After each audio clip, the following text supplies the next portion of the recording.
Assalamualaikum warahmatullahi wabarakatuh. Saya Nurliana Zulaika dari kelas 3 Jazari bernombor mata PB190064.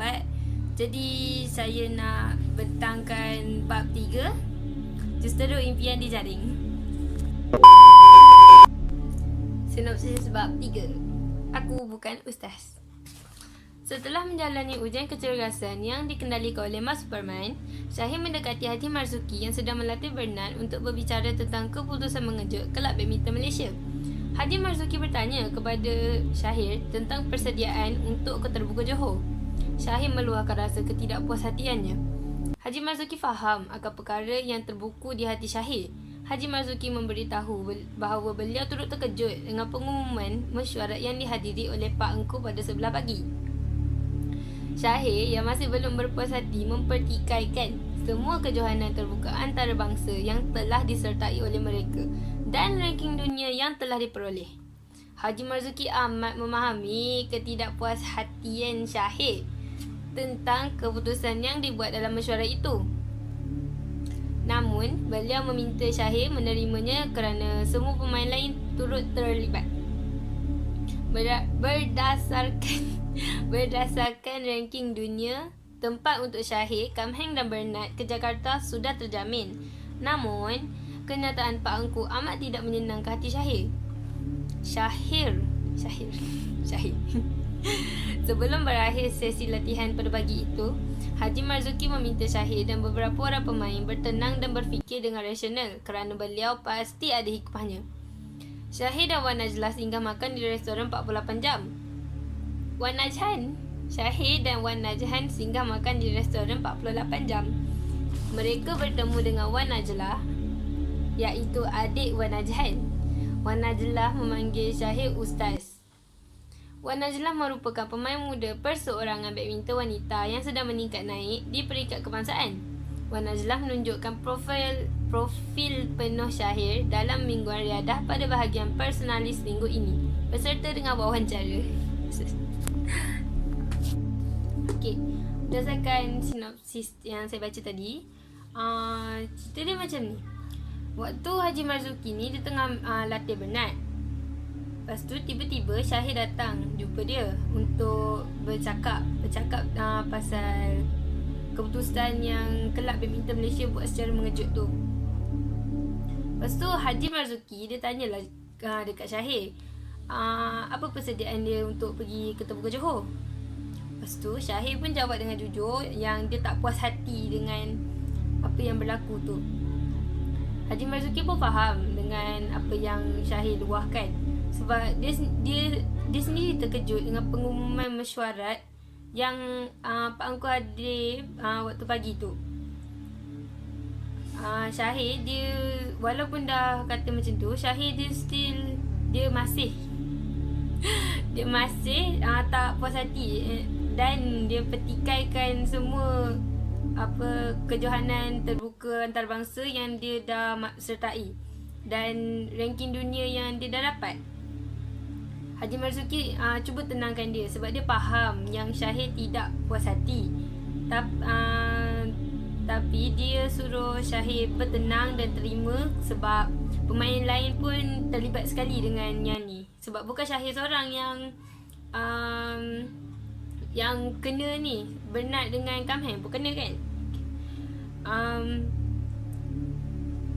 Tapi apa yang Pak Engku kata tu memang tak menyenangkan hati Syahir. Jadi sebelum latihan pagi tu akhir, Haji Marzuki bagi tahu dekat Syahir dengan beberapa pemain lain, dia suruh bertenang dan fikir dengan rasional sebab dia mesti ada hikmah di sebalik semua yang berlaku ni lah. Jadi lepas habis latihan, Syahir pergi singgah makan dekat restoran 48 jam dengan Wan Najhan je. Lepas tu tiba-tiba dia terjumpa dengan Wan Najlah. Wan Najlah ni dia pemain muda. Dia pemain muda perseorangan badminton yang tengah meningkat naik sampai ke peringkat kebangsaan. Wan Najlah ni juga adik kepada Wan Najhan. Lepas tu Wan Najlah tunjuk dekat Syahir profil penuh dia yang ada dekat dalam majalah Mingguan Riadah pada bahagian personalis minggu ini dengan wawancara dia. Jadi sekarang kita sambung dengan The.Komsas. Okey, ada 5 nilai. Nilai bertanggungjawab, keprihatinan, nasihat menasihati, rasional dan nilai kejujuran.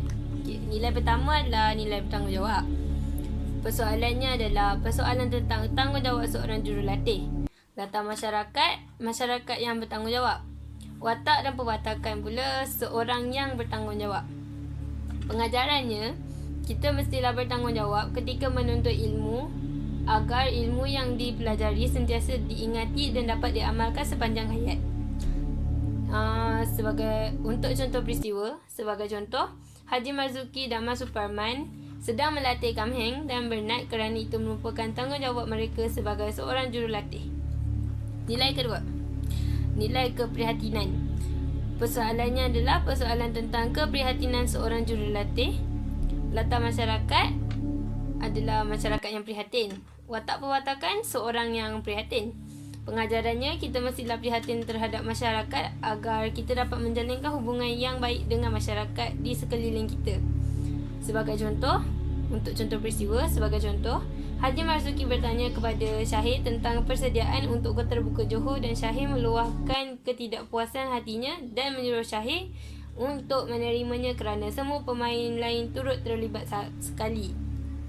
Nilai ketiga, nilai nasihat menasihati. Persoalannya adalah persoalan tentang nasihat seorang guru. Latar masyarakat yang nasihat menasihati. Watak perwatakannya ialah seorang yang menasihati. Pengajarannya, kita mestilah mendengar nasihat orang yang lebih tua daripada kita ketika melakukan sesuatu perkara yang kita baru pelajari kerana mereka mungkin lebih berpengalaman daripada kita yang masih baru dalam mempelajarinya. Sebagai contoh, Haji Marzuki faham akan perkara yang terbuku di hati Syahir. Haji Marzuki memberitahu bahawa beliau turut terkejut dengan pengumuman mesyuarat yang dihadiri oleh Pak Engku pada pagi itu. Okay. Nilai ketiga, nilai rasional. Persoalannya adalah persoalan tentang rasional seorang jurulatih. Latar masyarakat yang rasional. Watak dan perwatakan adalah seorang yang rasional. Pengajarannya, kita mestilah bersikap rasional supaya tidak berat sebelah atau tersalah membuat tindakan. Contoh peristiwa, sebagai contoh, sebelum berakhir sesi latihan pada pagi itu, Haji Marzuki meminta Syahir dan beberapa orang pemain bertenang dan berfikir dengan rasional kerana beliau pasti ada hikmah di sebalik semua yang berlaku. Nilai terakhir iaitu nilai kelima, nilai kejujuran. Persoalannya adalah persoalan tentang kejujuran seorang murid. Latar masyarakatnya adalah masyarakat yang jujur. Watak dan perwatakannya pula seorang yang jujur. Pengajarannya, kita mestilah jujur dengan semua orang walaupun kita melakukan kesilapan supaya orang ramai akan lebih mempercayai apa yang kita katakan. Maksudnya supaya orang percayalah cakap kita.